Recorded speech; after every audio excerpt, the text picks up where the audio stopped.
O'Neill, 2 L's. I serve the SGC under a General Hammond. We're explorers. You see, we're from another planet. The unstable vortex of a forming wormhole. Kawoosh. Indeed. Hello everybody, welcome back to the Kawoosh podcast. This is episode 13 of season 2 already, and we're on Tok'ra part 2. Disc 4, episode 1. Yes, I am Arne, your host, and I'm joined as always by my co-host Evie. And let's just jump right in with Tilk telling us previously on Stargate SG-1. I maintain that Christopher Judge has a perfect trailer voice, and I really want him to be like, do you remember those trailers, like, in a world where nobody wants to be, like... Dom, blanking on the last name. Yeah.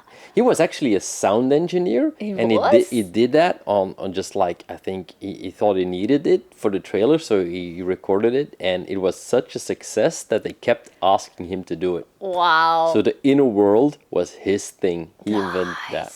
That is awesome. Thank you for that tidbit. I did not know that yet.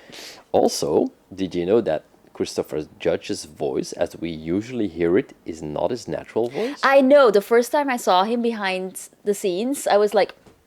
His voice is way deeper. It's not just the voice, it's just his entire demeanor, because he's very ADHD, which I love. Yeah. So am I. ADD in his case. Right, sorry. But yeah, the difference between, stoic Teal'c and behind the scenes Teal'c. No, but very he was fun. he was on a podcast with I'm blanking on the name of the actor.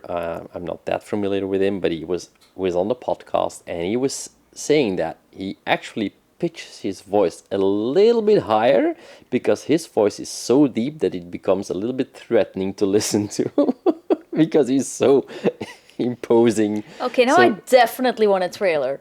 I can look it up for you, but he did a sample of his voice normally, and it was like, oh, that's deep. Anyway, let's just start the episode. So 3 minutes in, just talking about Teal'c. Yeah. Sorry, not sorry. So we start with Jack going to talk to Garchon because they want to know why they don't want an alliance, and it turns out that Earth doesn't have any technology or strategy or anything that they find useful. So Jack says, like, that actually makes you seem like a Goa'uld to us because you want something.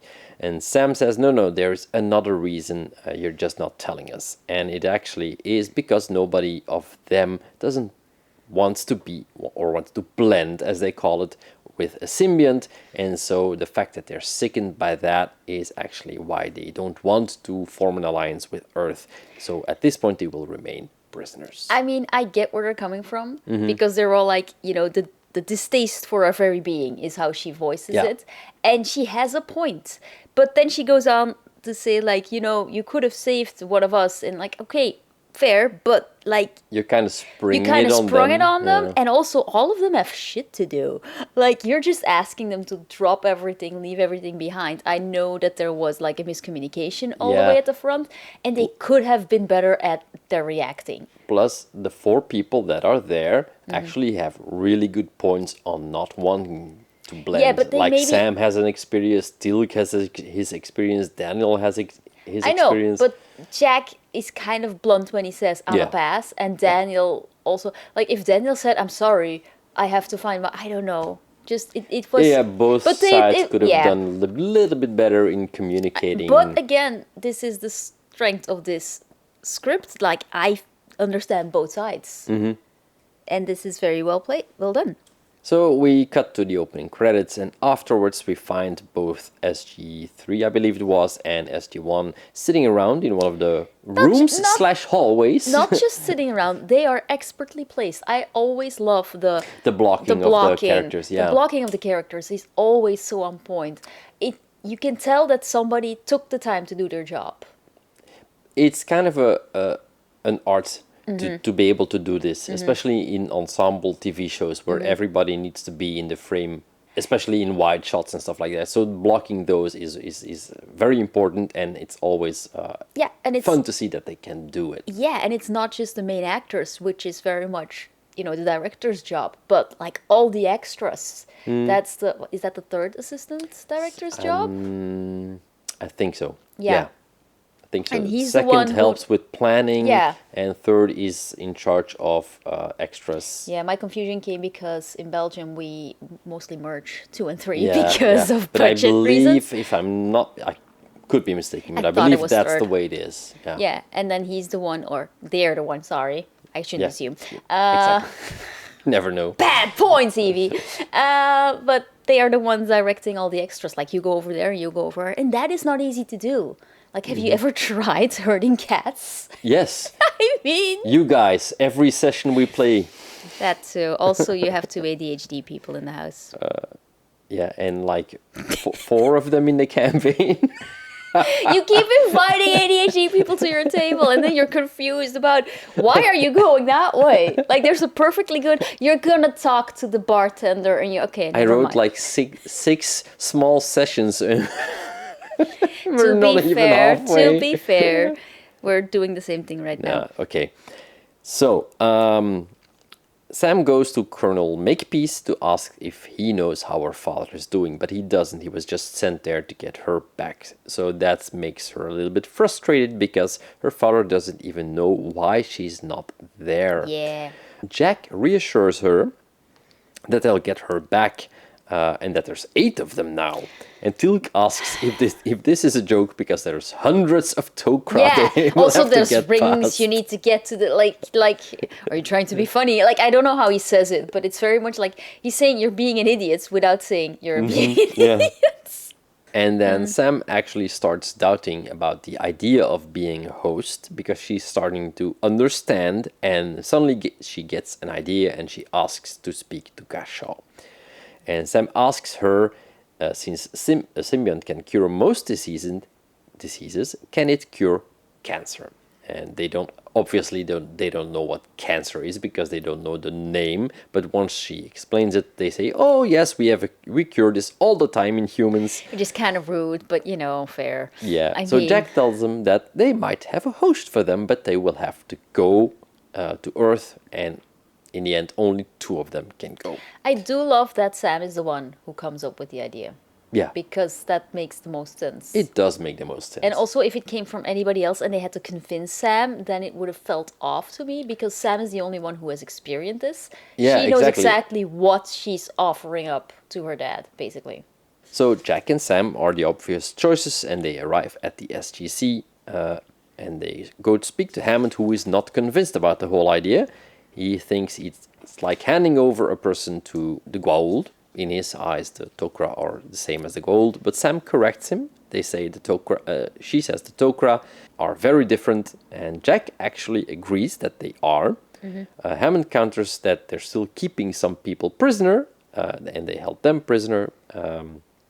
So Jack's a bit iffy about some of the reasoning of the Tok'ra, but he does agree that they are different from the Goa'uld and that they can be useful. I do love this scene because Sam is like, Yeah, it's she's just, very passionate she's about very it. passionate. She's frustrated, but she's still being professional. Jack is Honest. trying to help her, but he's being his normal honest. But like, just with the just right amount of apologetic glances at Sam when he's like saying like, yeah, I can't give you that one, and all of them, like, just the emotional balance in this entire thing is still very good. Because Hammond in this scene, he comes over like, I must follow the rules, I understand you, I want to help you. So, like, he has this his warmth that I like about him, but he's very strict about the rules. Like, we can't just do this. Like, then we cut to the Tok'ra home planet where we see somebody running through the desert. Before I wrote down yeah. stupid spy. And why is he not wearing pants? I don't I know. know he has shorts on, but he's like all covered, and But- then his legs are bare, and he's running through a sandstorm. But are I we guess? sure it's the spy? Because later on it's revealed that they have the communication device, so why would he be running outside in the sand? Might have been just, That's it. That is a good point. maybe it's just B-roll that they had for an establishing shot. Like, we need a shot here. Can you put this outfit on and just run from there to here? Like, I made it, Ma. I'm in a movie.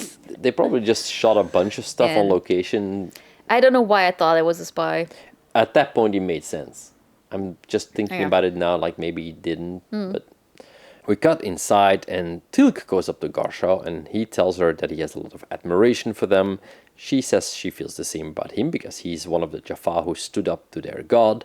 And then Martouf arrives, and he tells them the system lords know about their location, and they have dispatched 2 motherships, and they only have limited time to start the evacuation. Okay, so that makes more sense. The guy running from the Stargates to the base was That might have been probably Martouf. an inside Oh, yeah, you're right. working for the Goa'uld, going like, uh-oh, yeah. I have to take all my leave right now Yeah. and just run to the base and, And say they like, bring, dudes, they're and they bring coming. the message. Yeah, That makes more sense. a lot more sense. Hey, look at us figuring stuff out after the fact. On Earth, Hammond takes Sam to see her father to tell him where she's been, and he has been given permission to learn what she's been working on. And I love that his first reaction is like, "I told you not to, not to recall Yeah. her." It fits his character.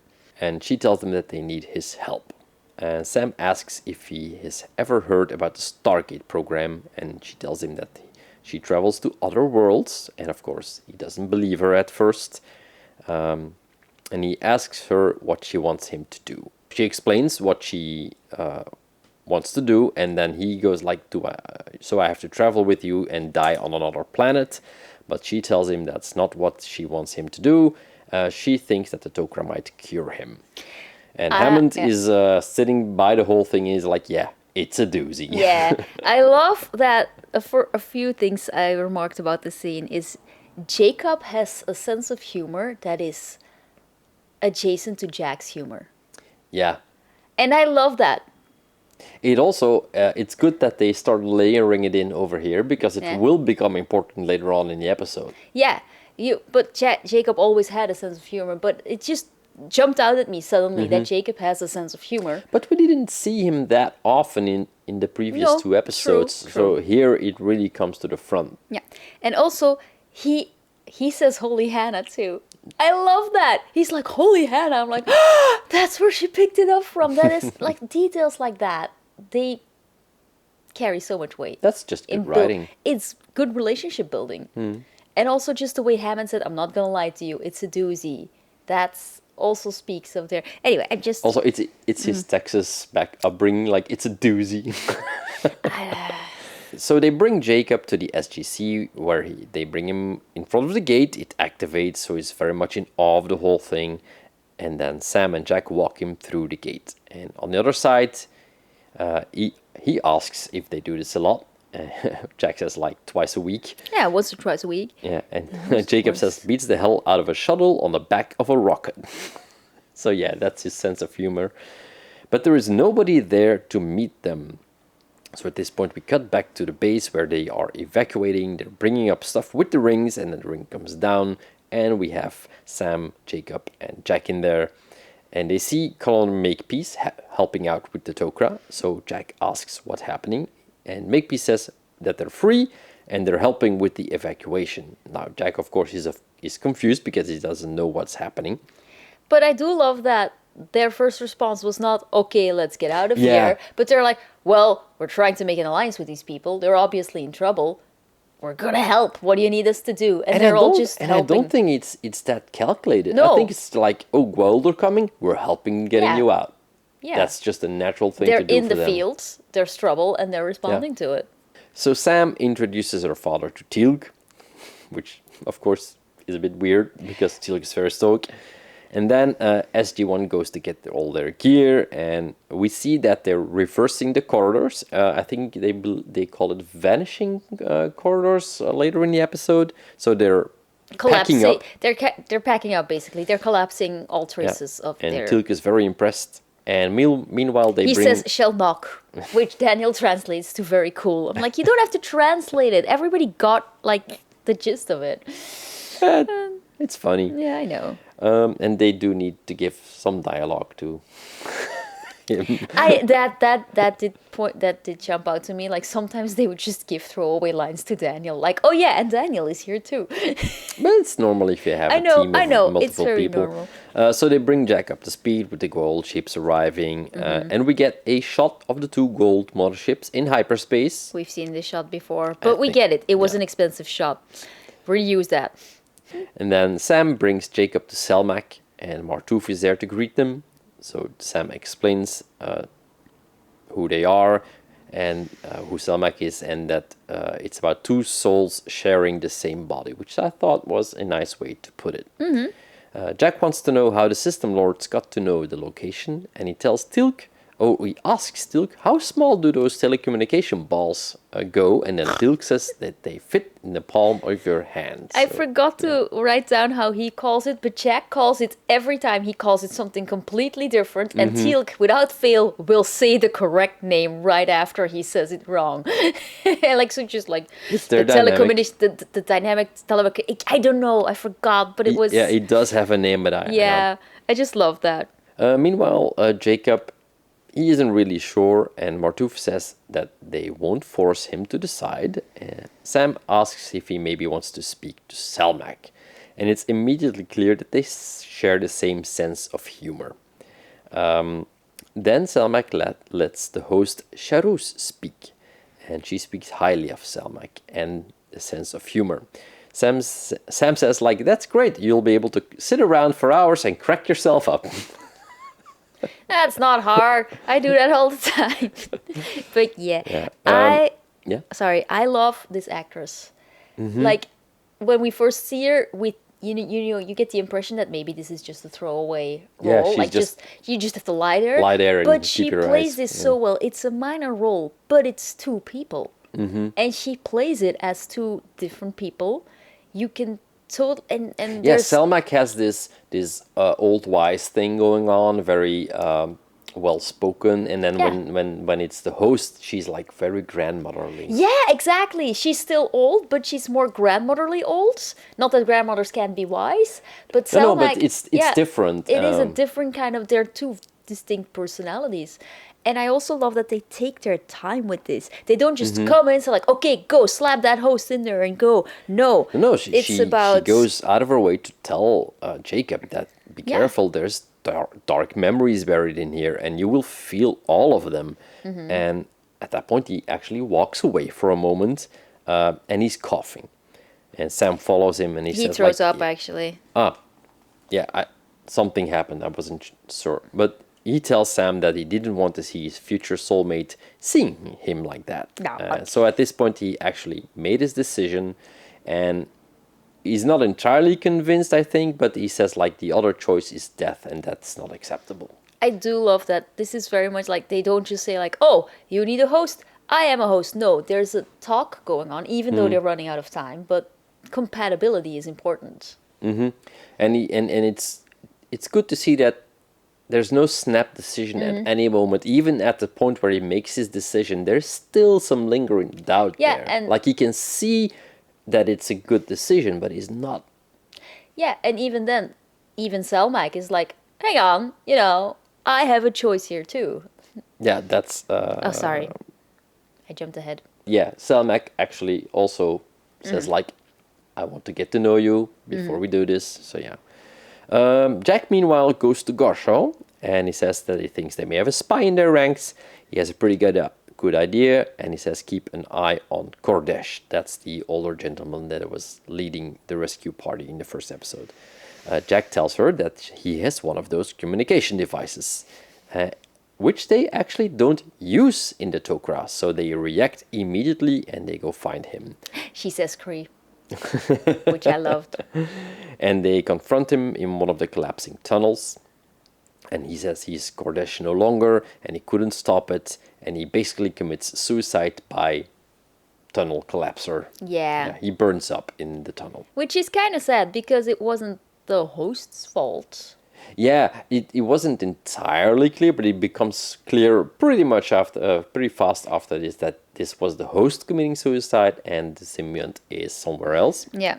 So Jacob sits down next to Selmak and he says, what do I have to do?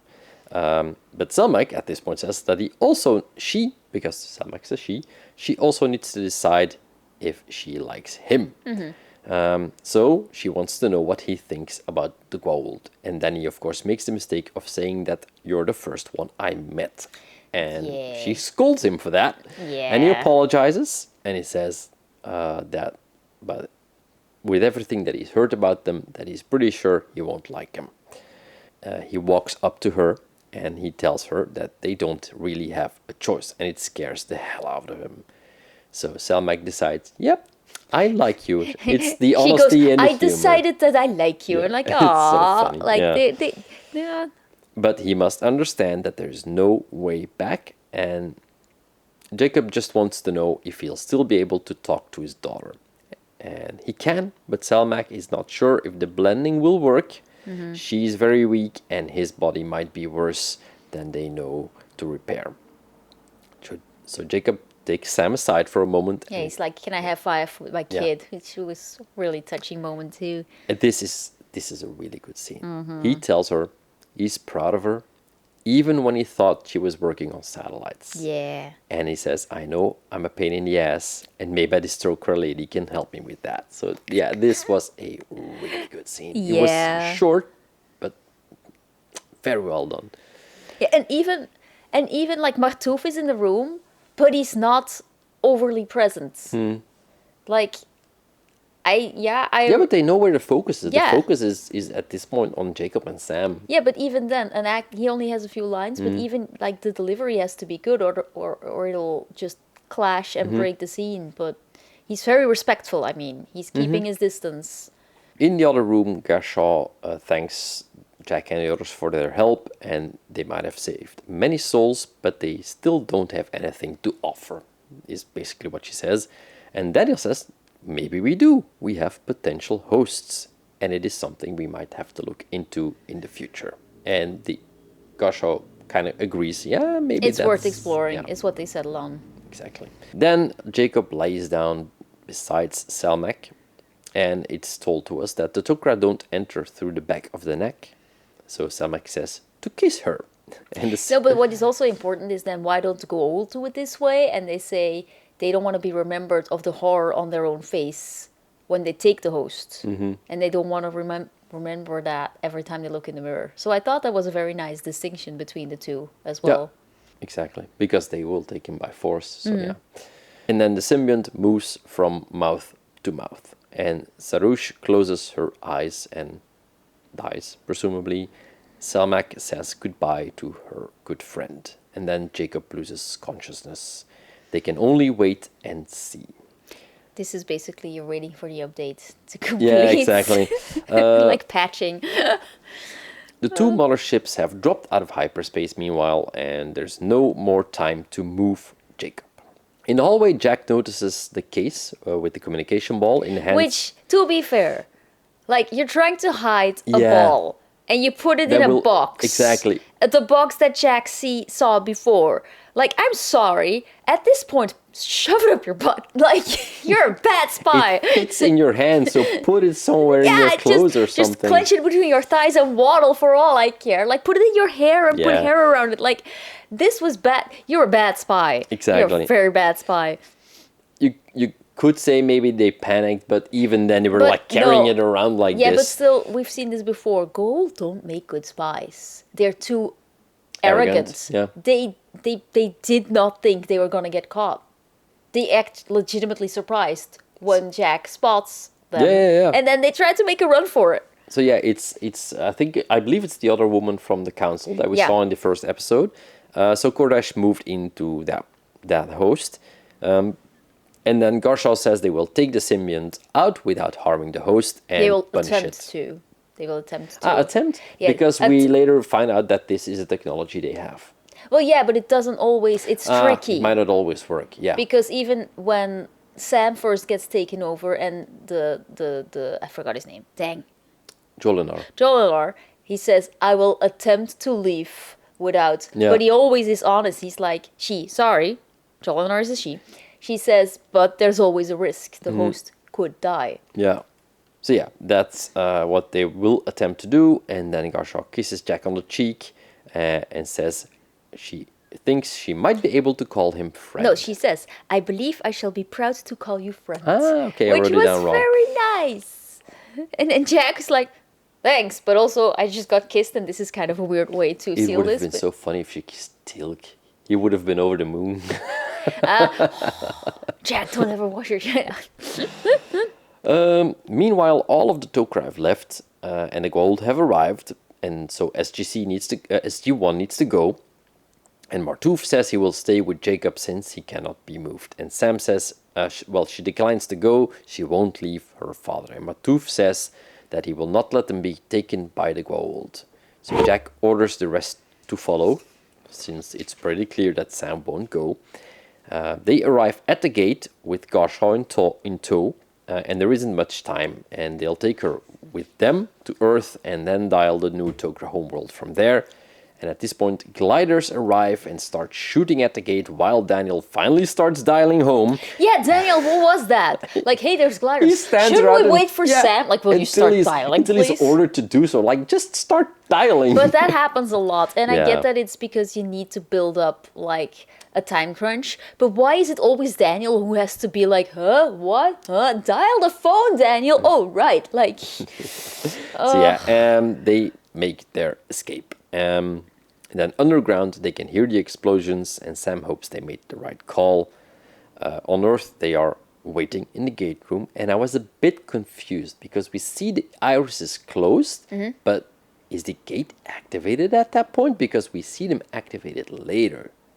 maybe they forgot to have, I don't know. So yeah, that was a bit confusing because you don't normally close the iris when the gate's not activated. So maybe there's some continuity errors there, but anyway, it's not that important. On the other planet, Selmak wakes up and he's all right. Sam wants to know if her father is in there, and he is. He's very happy because he has no more arthritis. He jumps off the table and he's like, whoa, whoa. Yeah, and they run out. The tunnels are still vanishing, so they use the rings to get to the surface. On Earth, they're still waiting. No And signal Chevron yet. Girl is there. Yeah, she's there. So yeah, there must have been something because Harriman's still not back yet. Only for one episode. So on the other planet, they arrive at the gate and it's already being dialed by the Goa'uld. So Sam rushes in to dial home first and it activates. And Pay attention, Daniel. This is how you dial fast.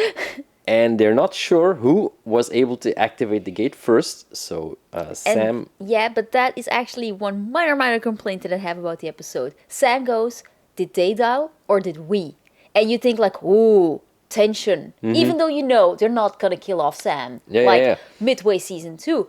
But then they cut to Earth and say like, we got the signal, and only then we see them jump through. I'm like, no, don't tell us they got SG1 signal. Now we know it's the right gate. Have them say, did we dial or they? We don't know. We're gonna have to jump, and only then cut to the planet. But like, the thing is, it doesn't work both ways. The Stargate is unidirectional. Only radio signal goes both ways. So they can't jump in when they don't know what's going to happen. No, I can totally see Sam going like, we don't know, we're gonna have to risk it. Sending the signal, and then they go. But you didn't have to have Hammond say, it's them. Yeah, because that kind of breaks the... You're absolutely right. But again, then we come back to the fact that the iris was closed. They need the signal to open the iris. But I'm not disputing the fact that they need to send the signal. They made a logistical problem in the way that they shot it and framed it. Well, you could have. You didn't need to show Hammond receiving the signal. You could just show Sam sending the signal, and then they jump. That's all you need. And then you have this brief moment of, and then, you know.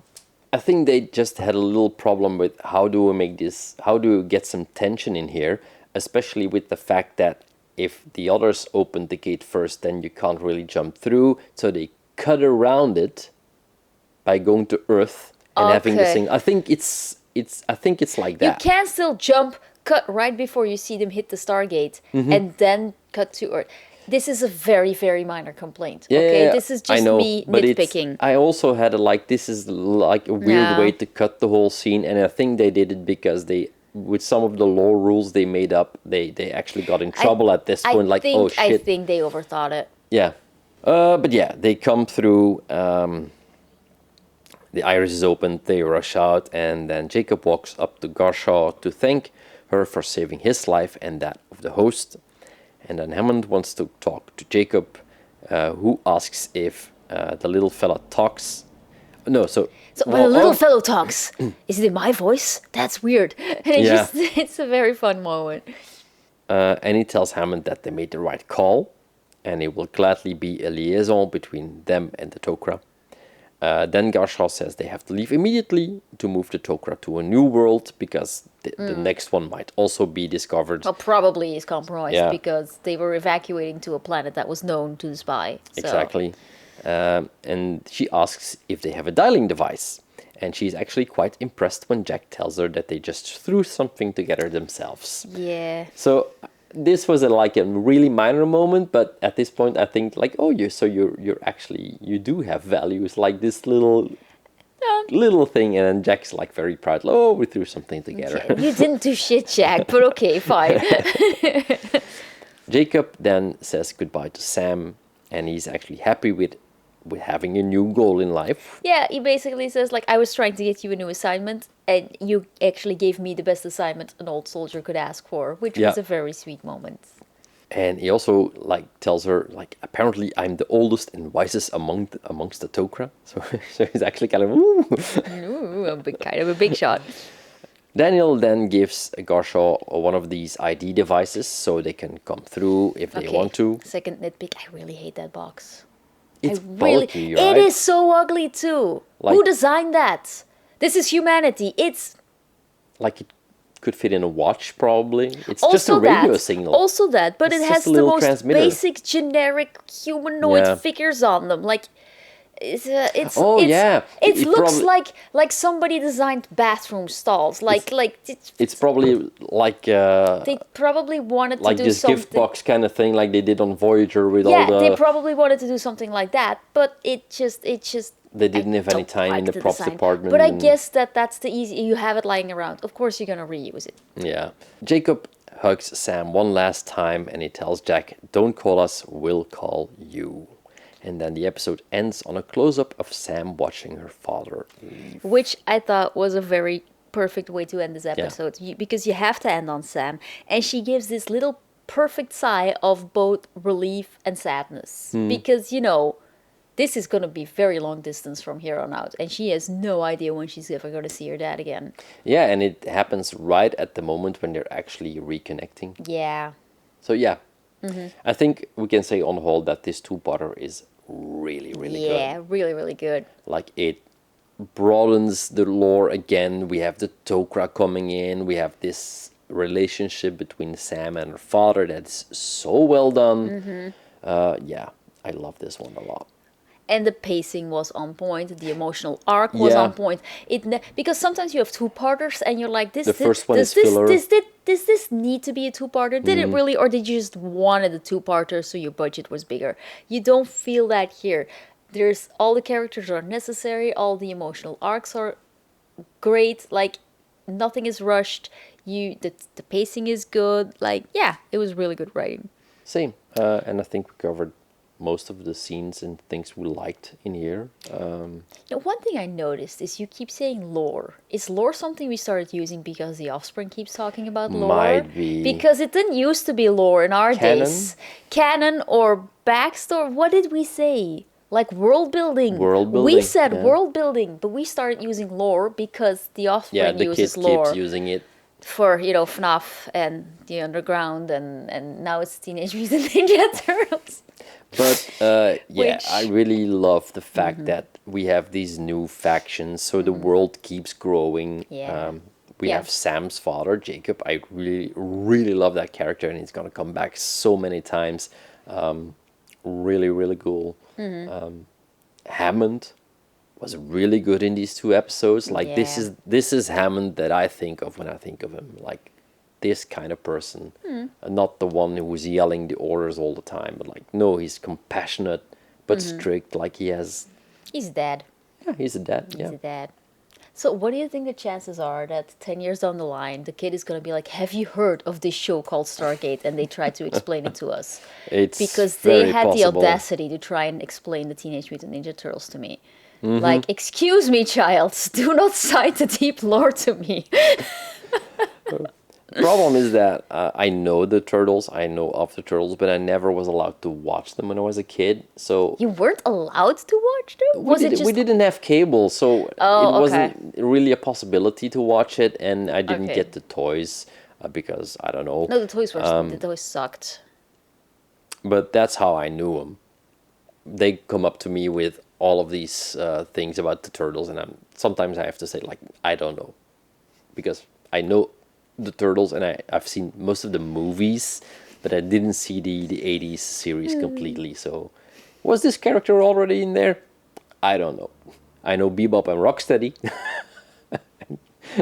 And Krang. I but- love that they put on, they put on this show, and I'm like, wait a minute, why is Sean Astin in there, and why is he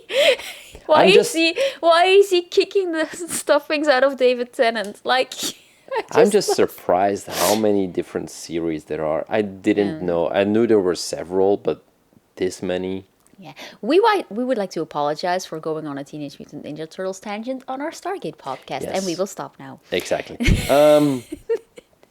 Next episode, we will have our beloved friends from the NID come back. Yeah, Mayborn, I believe, in the episode Touchstone. So yeah.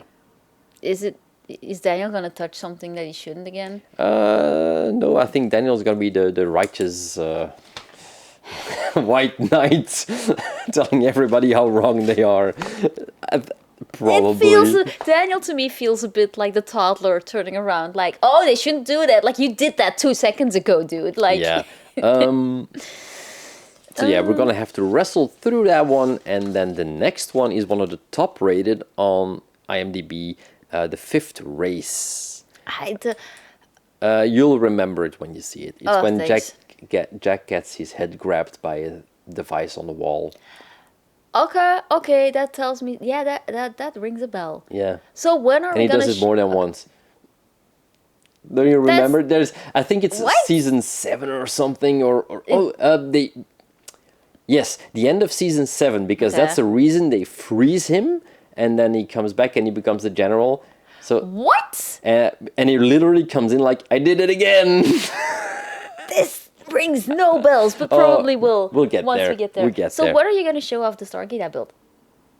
Well, it is already on Instagram I at built a this very Stargate moment. Yeah. out of Lego, and we have minifigs, so we put them on there. And Teal'c fell down at least 3 times already.